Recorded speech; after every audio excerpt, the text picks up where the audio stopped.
Welcome to Get a Clue, Casual Gamer, where we get a clue, C-L-U-E, about a game, or we continue with the list of my top 100 games of all time as of today. I got down to today's is 70 down to 61. So that's the fourth one. Yeah, I think so. It's the fourth one out of the series. And there were 4 games in these 10 that I played for the first time this year. And I'm looking. No, I played that. I owned it it's the first time it's on the list. I didn't own it before, so it wasn't on my list before. Okay. So anyway, 3 of them, I think, were brand new in 2022. 3 out of the 4. So that explains why they weren't on last year's list. So anyway, let's get started with number 70. And it's one of the new ones. And it's the Whatnot Cabinet. I have only played it solo to date right now. It's by the same people, Pencil First, that have the card games Floriferous, Herbaceous, Sunset Over Water, and the new roll and write this year, 2023, maybe it was late 2022, called Delicious, I believe. It's on my wish list. But anyway, Pencil First is the publisher. The Whatnot Cabinet, you are collecting certain objects to create certain goals, and you get points dependent on what you get. I mean, what kind of collection you create in your cabinet. Once you put something in your cabinet, it cannot be moved, so you have to place it carefully, keeping in mind the goals that you're trying to keep. So it's a tile placement type of game, which is very important where you place those tiles. So this was my number 70 this year, and I played it for the first time this year because I got it for the first time this year, and I think it came out in 2022. So there you go, the Whatnot Cabinet, my number 70. My number 69 is one that I have played before, but I didn't own it, and I owned it, but I had not played mine. I think that's what it was. I played my friends, but I hadn't played my own. So it shows up as new this year because I didn't have it at all last year. If I had owned it, it could have been on my list last year because last year my list included games I owned that I didn't play. It was crazy. But anyway, 69 this year is Archeology, the new expedition. Card game, basically set collection, a little bit of push your luck. The set collection, you're collecting artifacts because you're an archaeologist. You're collecting artifacts, and then when you have enough of them, you sell them to the museums, and that's where you get your points. You know, you sell them and keep collecting more and trying to put together combinations that will give you, which will be the most lucrative. Trying to avoid sandstorms and thieves, because things negative happen when those things show up. Because you're pushing your luck, you might go one too far. Archeology, great. Really, it's a family-friendly game. Phil Walker Harding, my favorite designer, he does a lot of casual level games, family-friendly games, and this is one of them. Archeology, the new expedition. Not to be confused with Archeology, the original, which is totally different. You want this one. Okay, number 69. Number 68 is a, oh, sorry, and 69, yeah, no, both of those, 70 and 69 were new on this list, so they weren't on the list last year. This one is a modern classic. It is considered a modern classic, and I have the classic version of this one. I do not have the Golem version. I have Century Spice Road. This is a great game to learn card drafting and a little bit of engine building. You are collecting spices, which are these little cubes, and once you have the right combination, you can buy cards, and then the cards will give you abilities for the rest of the game, and so you can keep on using them over and over again, and you're just trying to get the most points. Well, the most points. These in the top row are the ones that really give you points.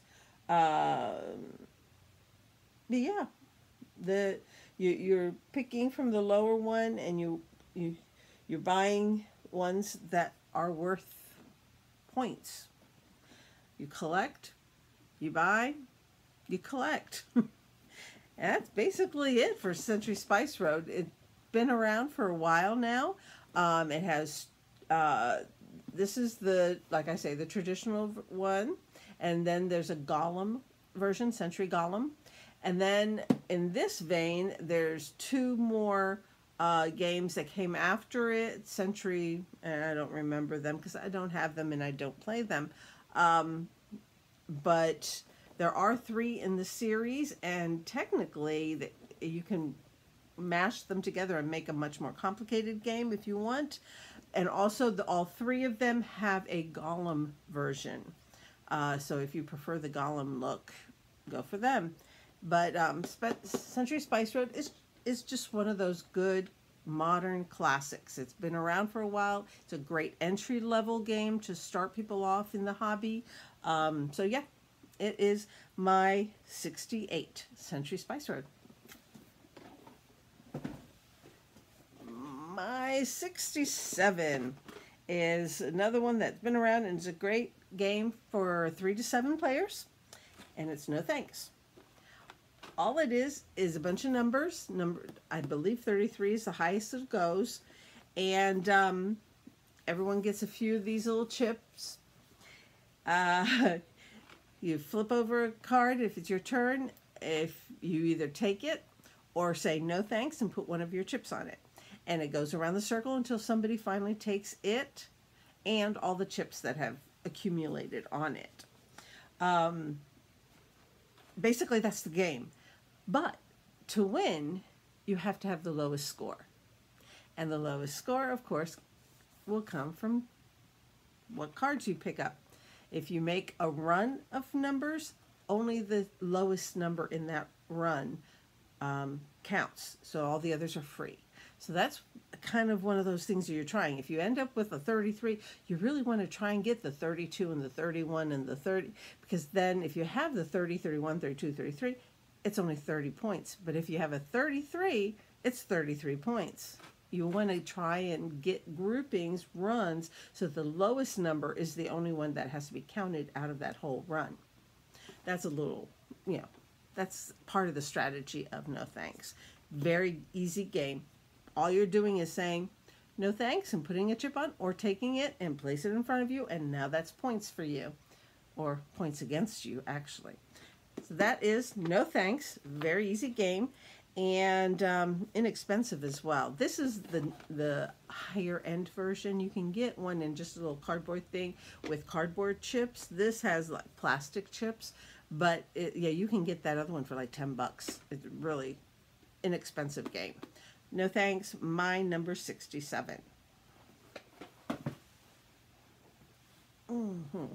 My number 66 is Welcome to, or Welcome to Your Perfect Home. And this is a flippin' right, actually. It plays as many as you get on pieces of paper on the pad.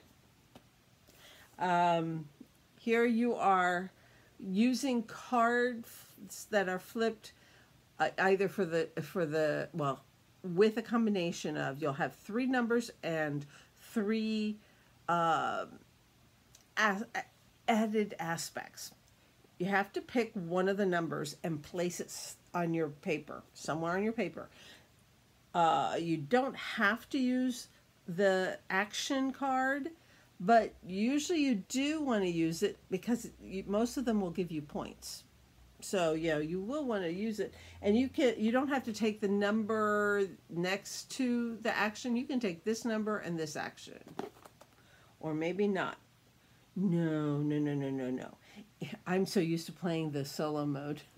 In the solo mode, you flip a couple and you take which one you want, which combination you want. But in the multiplayer, you do pick a number and action combination together.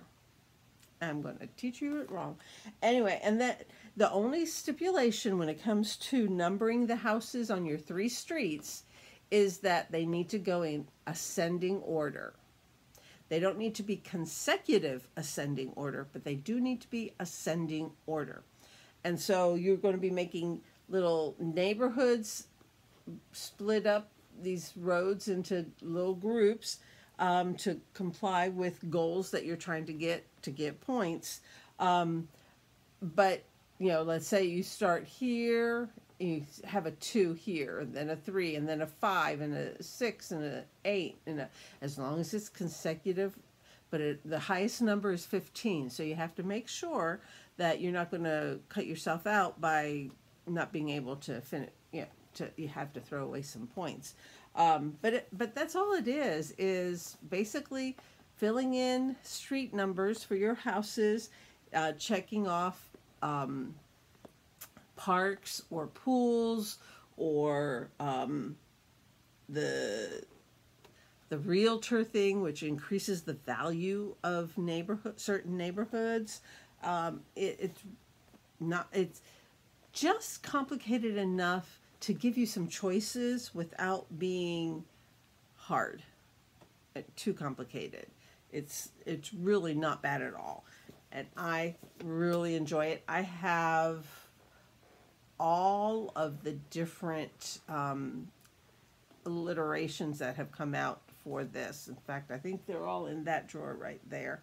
All the pads that have the Halloween version, the Christmas holiday version, the Easter spring version, I think there's a zombie version. I mean, it's like, oh, actually, I think that's the Halloween one, the zombie version. Anyway, I have all of those different things, and they all have a little bit of something different, but this is the base game. This is the original Welcome to Your Perfect Home.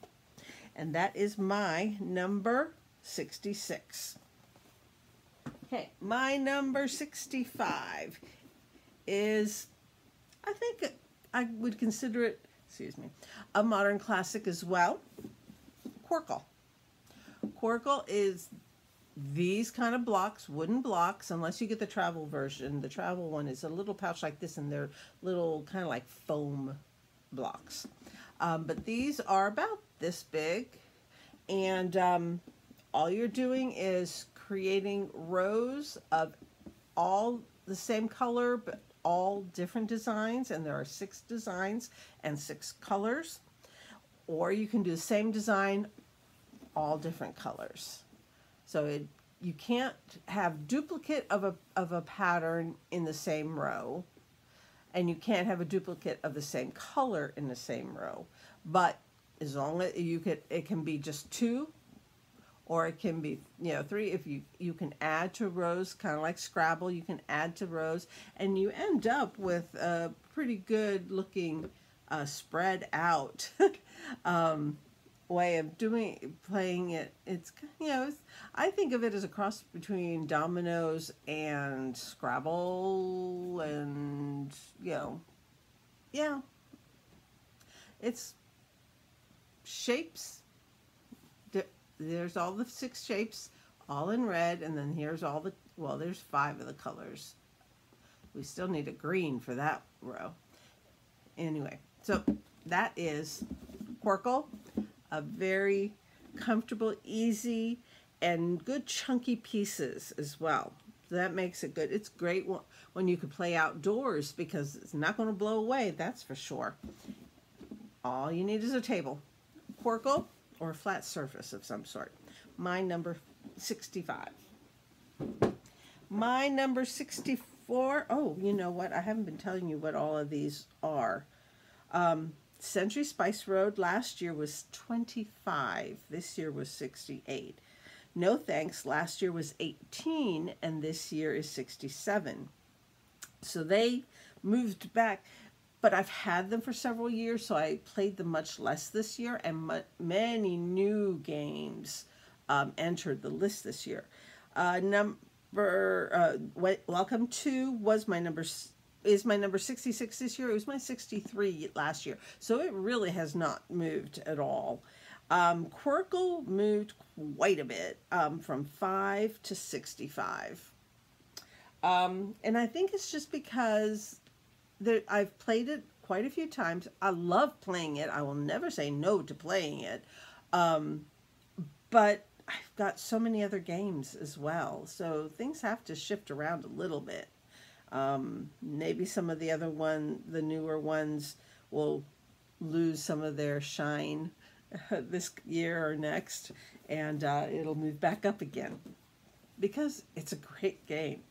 Okay, so my number 64 is new this year, and I have played it. It's a great group game because all you're going to do is have two teams. You split your group up to two teams, and you play Wavelength.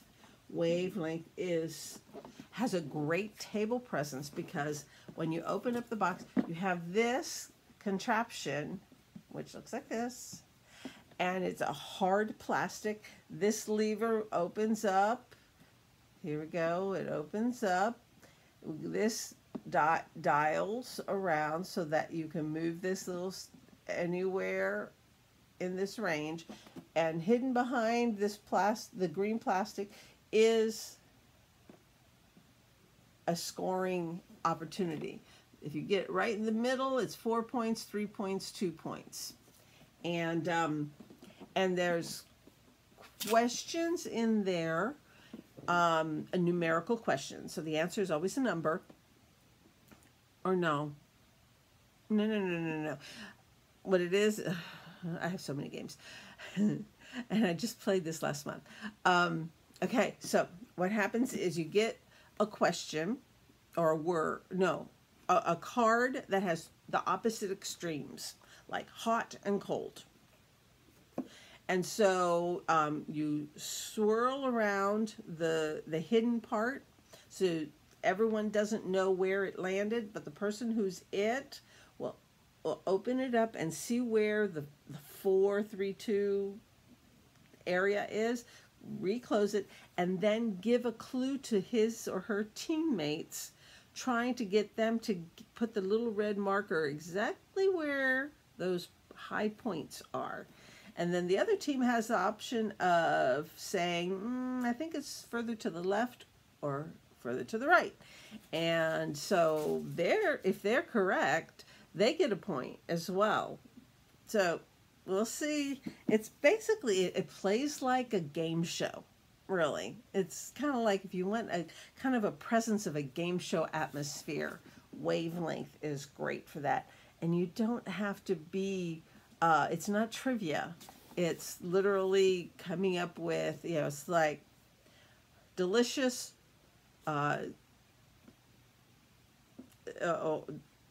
what's the opposite of delicious? Whatever the opposite word would be to describe it. Then you would come up with a word in between, something, unless it's way off on the side, and then you'd say, oh, it's like delicious, it's like people's favorite food type thing, Anyway, so that's Wavelength, and that is my number 64. My number 63 is a new one this year. Again, it came out this year, 2022. So did Wavelength. But this one is a sister to a game that's been around for quite a while. This is Stella Dixit Universe. Dixit is a card game that has been around for quite a while, and I have it over there. But Stella uses those cards in a different way. You create a grid of these surreal cards, and everyone has their own thing. There's a deck with one word clue or whatever. Like this one says captain, and so each person secretly on their little wipe off board will X out every picture in this grid that they think describes captain. And then you go around, and as long as somebody else chose the same ones that you chose, somebody, it's like that you don't have to be exact with any one person, but as long as somebody in the crowd chose the same card you did, you can get points for it. But as soon as you hit one card that no one else has chosen, you lose point, or you stop getting points. So Stella is, if you've ever played Detective Club, this is easier. It's not a social deduction game as much as just trying to match other people with the cards that are available. I think there's 9 or 12. Oh, no, 15. Hold on a second.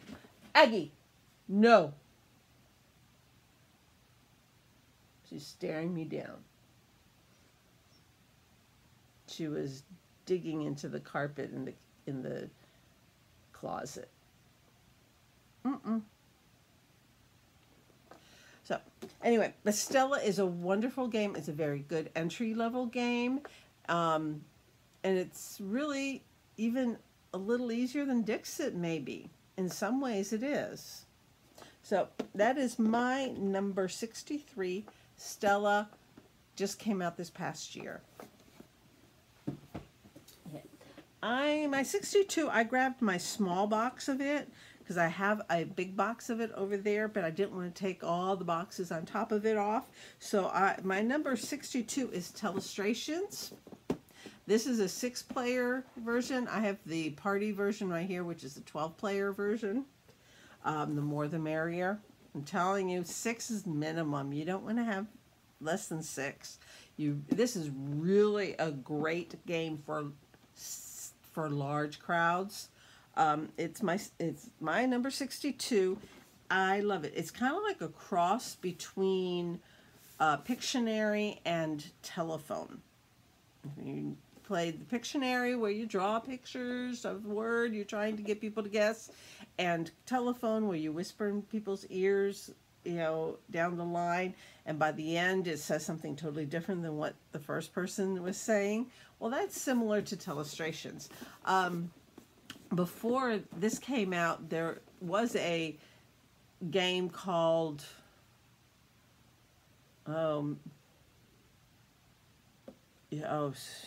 it's something I can't remember it. I should have written it down. It's something about you cat poop, eat poop. Yeah, something like that. You cat eat poop. I don't know. I can't remember. It had cat and poop in it. And I'm pretty sure it said you something. Yeah. Anyway, the concept is the first person, well, in this case, Telestrations gives you a word. And so you write the word, and then you draw a picture of that word.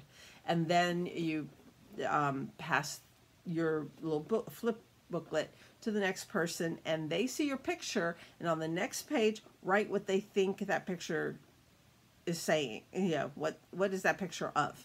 And then they pass it to their neighbor, and they see what's written, and flip it and draw their version of what was just written, and then they pass it to the neighbor. The neighbor looks at the drawing, flips it, writes what he thinks the drawing is of, and you continue until everyone has done it and gets theirs back.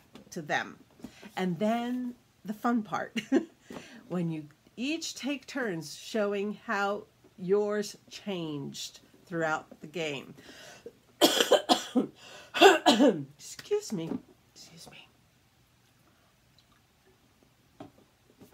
Okay, almost done. This is number 62. I love this game. Technically, the way we used to play before Telestrations actually came out was you gave each person enough sheets of paper for the number of people playing. So if there's 8 people playing, each person needs to have 8 pieces of paper. What I did, my cousin used old scrap paper. He's into computer. He works. His job is computers, and so he had a lot of old computer printout paper, and they just cut that into small pieces, you know, about this big, and that's what we used. But you can go to Dollar Tree, and they have pads of paper that are about this big, and there's like 100 sheets for $1.25 now. And so that's what I used before I got Telestrations. It's a great game. So you might want to try it out with just paper, and then if you really like it, to make it, you know, so that you don't have to keep on coming up with pens and paper, just get yourself one of the Telestrations, and it's all built in. So yeah, so that's my number 62, Telestrations. This is the 6th, that one is the 12th. And that is my number 62. 61. I have not opened mine, but I have played a friend's. That's how I was introduced to this game, but I haven't come across people that I could play this with near home. It plays 2 to 5 players. It takes about 45 minutes to an hour. And I love it because it's card drafting and collecting. It's called Thieves' Den. You're all a den of thieves. And so yeah, you start off with card drafting, where you take a card and pass the rest, and get some from your neighbor and pick one, pass the rest, and you do that until everyone's got their cards. But yeah, it's been a while. Then you go to different parts of the board, depending on what you're looking for, to help you be the best thief. Yeah, I mean, you're trying to be the best thief. This is my number 61. I think let me read what they say. Sometimes the description is better than I can share. Take on the role of a master thief. In this card drafting worker placement game, send out hirelings to nab treasures, sell ill-gotten gains to underworld fences, and deal with a witch to increase your reputation. Will you become the next big boss of Amaranth? Yeah. Like I said, you're a thief, and you're trying to get the best stuff and sell it for the best price. Thieves' Den. It's card drafting and worker placement. And that's my number 61. Telestrations last year was my number 98. This year it's 62. And Thieves' Den last year was 43. And this year's 61. And it's basically because I have not been able to find someone to play it with yet.